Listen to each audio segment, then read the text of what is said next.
Hello everybody and welcome back. In this lecture we'll continue our discussion on for loops. We'll see how we can iterate items in a given list by using the index of the items, and we'll look at how we can use for loops in iterating elements in a string. Let's start by creating a list of items, and we'll save it in a variable called items. Let's create a few items. Item 1, item 2, item 3, say item 4, and let's add one more item, item 5. So what we'll do is we'll use the index of each item to iterate through our list and print out these elements in our list. So remember, we have looked at the length function before. So for instance, if I want to find out the length of my items list, I simply pass items into my length function, and that will give me 5. Okay, now let's use and you also remember the range function. If I say, let's say range 6, that will generate a list of numbers 0 through 5.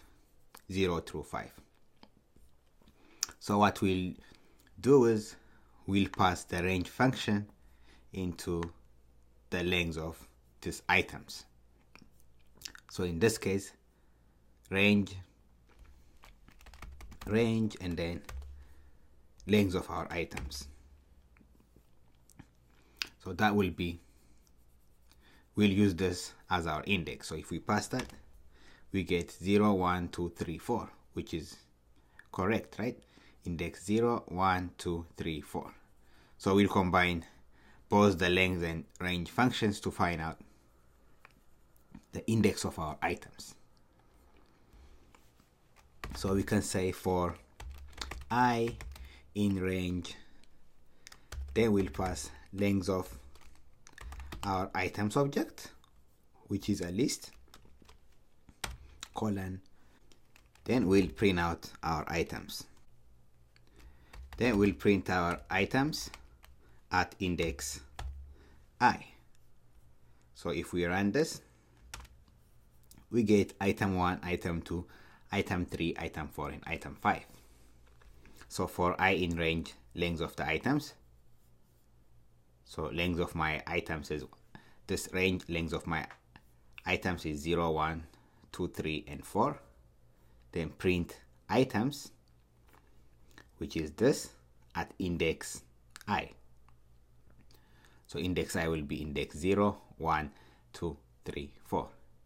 Then we get items, each of the individual items. Okay. We could have also printed, to make this more visible, let me show you another way by printing more details. So for I in range, length of our items, then colon, print, let's say item at index, and then I is, let's see what else can we print. Yeah, that should be good. Items at index I. So this will print out each of our individual index and then the corresponding items for that index. And then let's convert this to a string of I, because we cannot concatenate different data types. So all of these are strings. We cannot concatenate strings and integers. So I'm casting I as a string.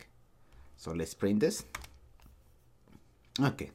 Now we get item at index 0 is item 1, right? So if I call my items list. Here I have.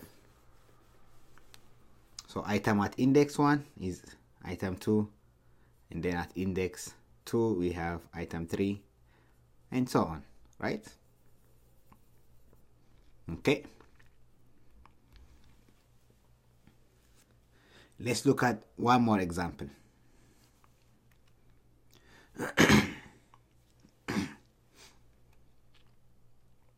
So I'll use the same items object. Okay, and let's start.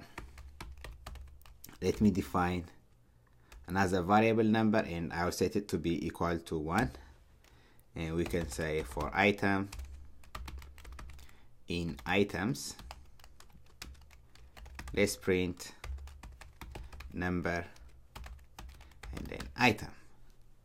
So what do you think we'll get if we run this? Let me run it and show you.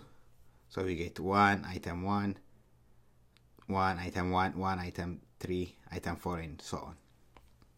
But what I want is, I want to print out like 1, first one is item 1, and then 2, item 2, 3, item 3, 4, item 4, and so on. So in order to do that, so we start with number 1. Then for item in items, print this. Then we need to add. So after going through the first item, we need to add 1 to this number, right? So that it keeps adding. Every time it goes through the for loop, it will keep adding 1 to that number. So after this, I'll add number is equal to number plus 1. So run it again. Now we have 1, item 1, 2, item 2, 3, item 3, 4, item 4, 5, item 5. Okay? And if you want to use indexing, I mean, if you want to show the correct index, you can start with 0 and then run the whole thing. So at index 0, we have item 1, index 1, item 2, and so on. I just wanted to quickly show you like a combination of things that we can use for finding out the index. This is the more appropriate and nicer way, I think. Great. Next, let's look at how we can use for loops to iterate items or elements in a given string. Let's say we have a string called name, and let's say Michael. So we can iterate and print out each of the individual alphabets in this name string. We can say for characters in our string name, we can simply print the characters. So that will print each of the individual letters. We could have said anything that we want for alphabets in our string name, print alphabets. You can use anything that you want, but make sure what you have here and what you are printing are the same objects. Okay, Michael.